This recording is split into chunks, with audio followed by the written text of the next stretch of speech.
Thanks for joining us for another TEPCO video presentation on using P6. Today we're going to talk about leveling priorities. If you haven't seen our video already on leveling, you may want to take a look at that first if you're new to leveling. I recently had a conversation with one of the other TEPCO trainers and consultants named Claudio Betrego, and he was pointing out that he uses activity codes in a hierarchical manner to set his leveling. This can become useful if you are doing a turnaround schedule and you need to level your systems based on how operations would like those systems handed back to them for commissioning. Before I get into details on how to do that, I want to go through a few concepts on leveling priorities in general. The example I have on screen here has three activities, activities 1, 2, and 3, and I've set the system activity leveling priority, the 1 through 5 code inside P6, as 1 through 3 on these activities consecutively. And you can see when I leveled that they all leveled out almost like they were in sequence, but they are actually not linked to each other. I'm going to reschedule the project now just to show you how it looks when it's not leveled. So I hit the schedule button. The activities, when they're not leveled, they are all running in parallel, and I have a single resource assigned to them, which is causing the resource to be overloaded. And this resource limit is set to basically one person. But the way that the activities are all running in parallel right now, we need 3 people to do those activities. But I've set the limit line to 1, which indicates that we only have 1 person to do these activities. So we're going to rely on P6 to level those activities out to level out the workload for that one resource. So the question is, how do we tell P6 how to prioritize those activities and level them out the way that we want to ensure that the important activities are worked on first? Leveling priorities are one of the parameters that the leveling tool looks at. You also need to make sure you set your resource limits. You need to have logic in place. And typically you want your jobs tied into a final constraint on a finish milestone to tell P6 to level within that particular window of time.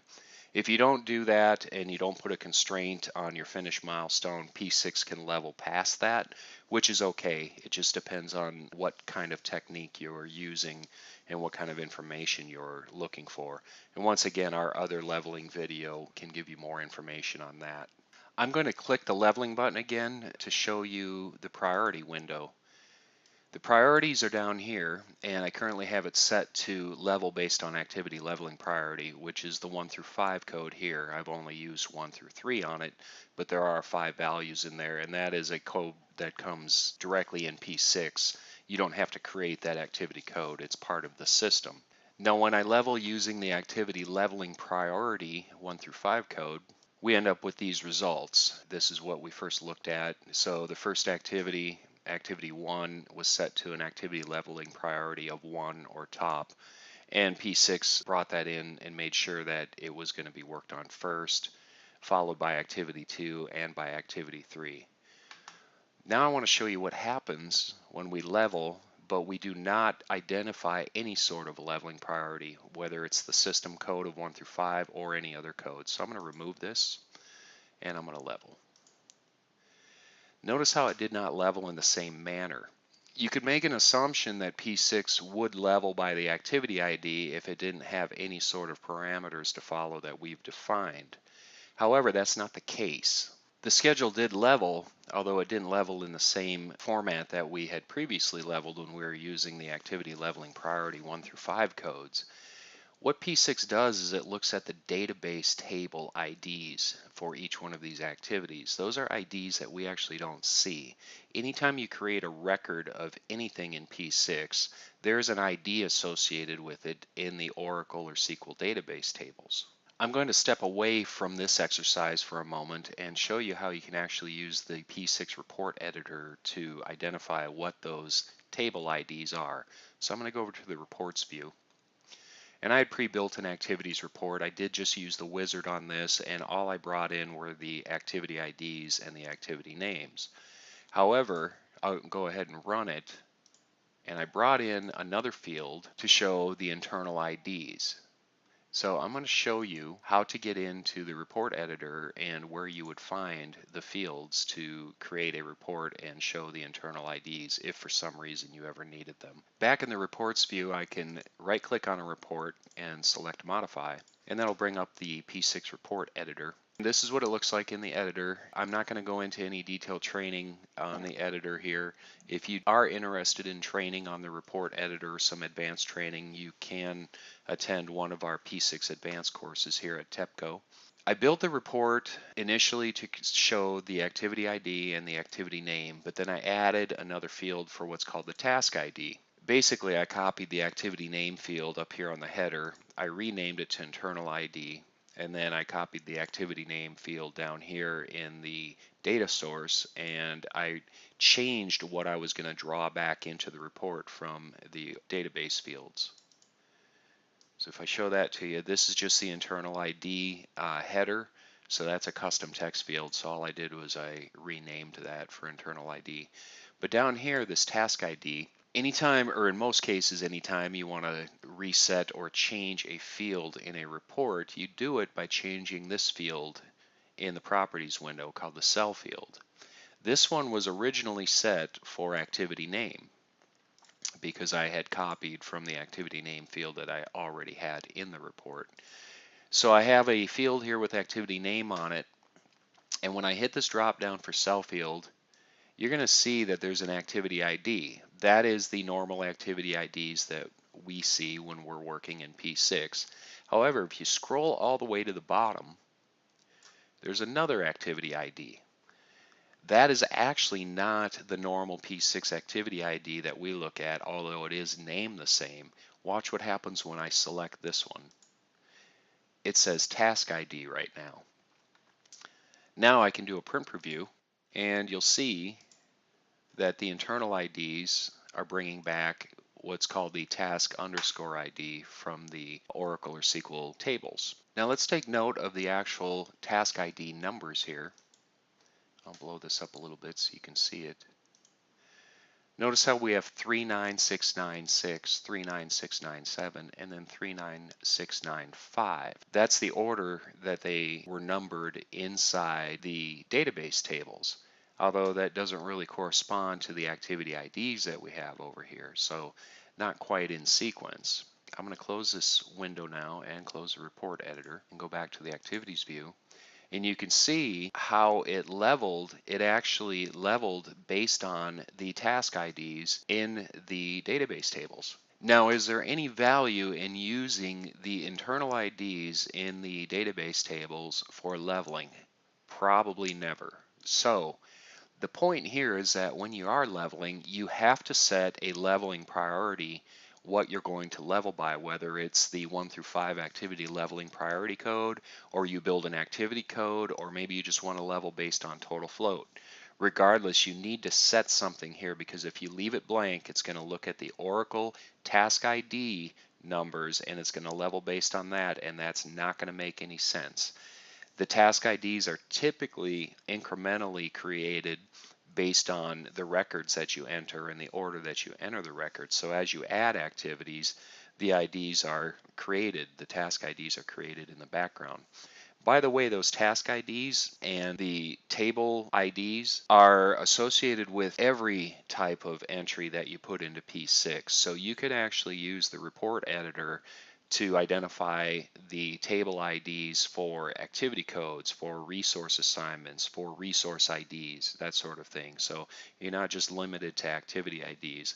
I'm not sure what you would use those for in your application, but they are there in the background, and you can actually use the report editor to pull them into a report for any type of data in P6. Now let's go back to the level window, and I am going to put activity leveling priority back in as the leveling priority. And I want to point out over here the sort order. You have ascending and descending. So typically you would level the activity leveling priority ascending because it's 1 through 5 and 1 is the top code. You do have ascending or descending as an option there. I'm going to change this leveling priority to an activity code that I previously created called TA_leveling priority. Now this is an activity code, and I'll show you the code in a minute, But look what happened in the sort order. I have ascending, descending, and now I have hierarchical. And the code that I put in is right here, A through C, called TA leveling priority. Just hit the drop down there so you can see that. And I have 3 codes in there, and I also coded each of the activities A through C.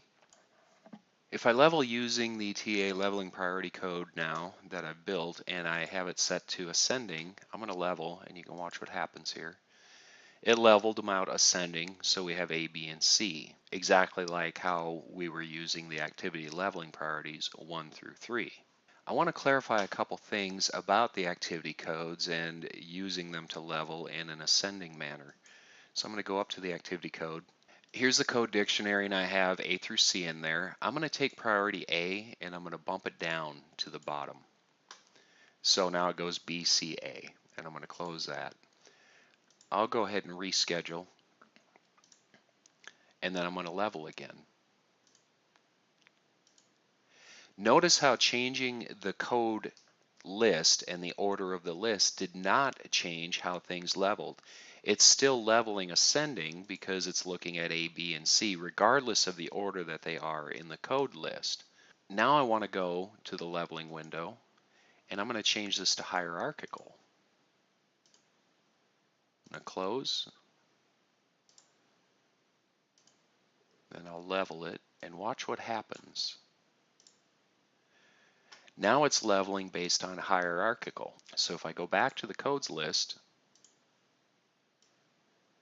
because I set the codes up to be BCA, it actually leveled based on the order that the codes are in the list here. I don't really have hierarchical codes here, but telling the P6 leveler to level based on hierarchical values still works with just a flat list like what we have here. I'm going to rearrange the codes a little bit more. I'll drop B down and I'll push A up. Now I have CAB. I'm going to close this and I'm going to level again. Keep in mind, still the sort order is hierarchical. And notice how the leveling had changed again because of the order that we had the codes set up as. Let's go back to the leveling window one more time, and I'm going to change the sort order to ascending. Notice how it leveled regardless of the leveling priority order in the list.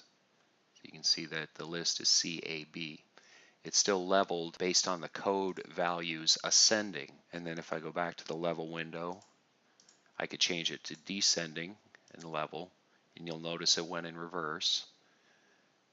And back to the level again, and we go to hierarchical again, and level. And now it's leveling based on the hierarchical code values, the order that the codes are in the list. Now you might be asking, why would we do this? Why would we care about the hierarchical codes and the order that they exist inside the code list?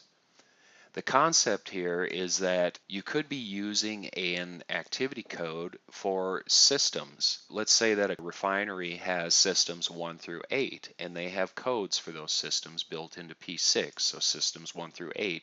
And you've coded all of your activities inside your turnaround or outage file with those system codes.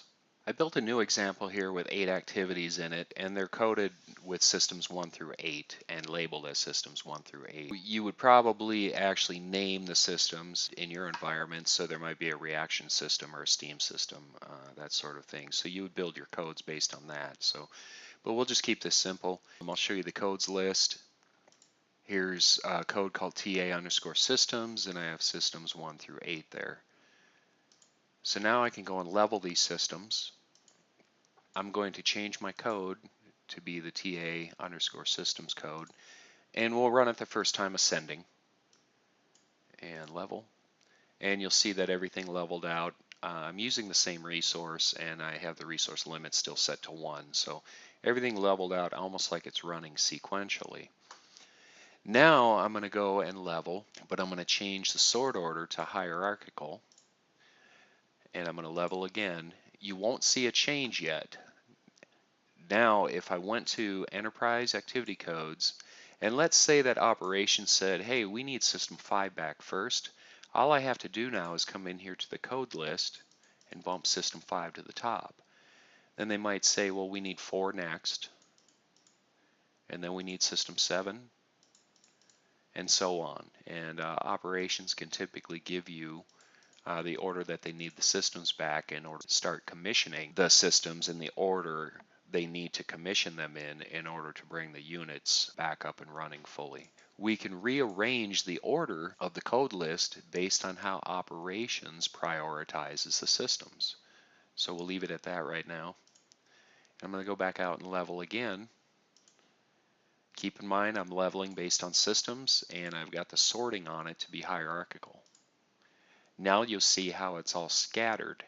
This is because P6 is now looking at the system list in a hierarchical manner rather than looking at it as ascending based on alphanumeric code values. If I chose not to use the TA systems code in a hierarchical manner, but operations identified the order that they needed the systems back in, I would need to use another code, or maybe the 1 through 5 code already built in P6 for activity leveling priority, and I would have to go down to all the activities within a particular system and code them with whatever the priority number was that operations gave me.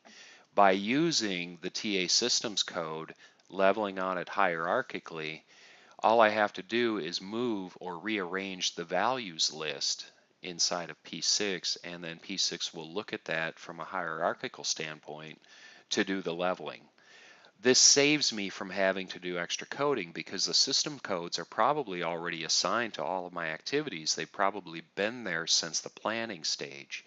I can avoid having to go down and use another code and assign that priority code, for example. I can just use the code, the system code that is already in place and assigned. Another benefit to this approach is in case operations tells us that they need to change something when it comes to the priorities of the system. So let's say that they come back to us later and say, well, we actually are going to need system 6 first. Well, now I don't have to go down and find all of the activities associated with system number 6 and code them with another or a different priority code. I can simply move the system 6 system code to the top of the list. I'll go ahead and do that. So I could take system 6 and bump that to the top of the list, close this window, and the next time I level, P6 is going to try and level and make sure that system 6 takes a priority and gets worked on first. That's the end of this session. Thanks for joining us for this video presented by TEPCO on P6 leveling priority coding. If you want more information on what TEPCO can offer around consulting, scheduling, or training, please visit www.tepco.us. Also, please feel free to respond to this video, and if you have any interest in any other subject areas around P6 or project controls in general, please send us an email and let us know what your interests are. We do listen to our customer base, and we do build our videos based around what we are seeing out there in the environments and what kind of requests we get in. So we do appreciate your feedback on that. Thank you.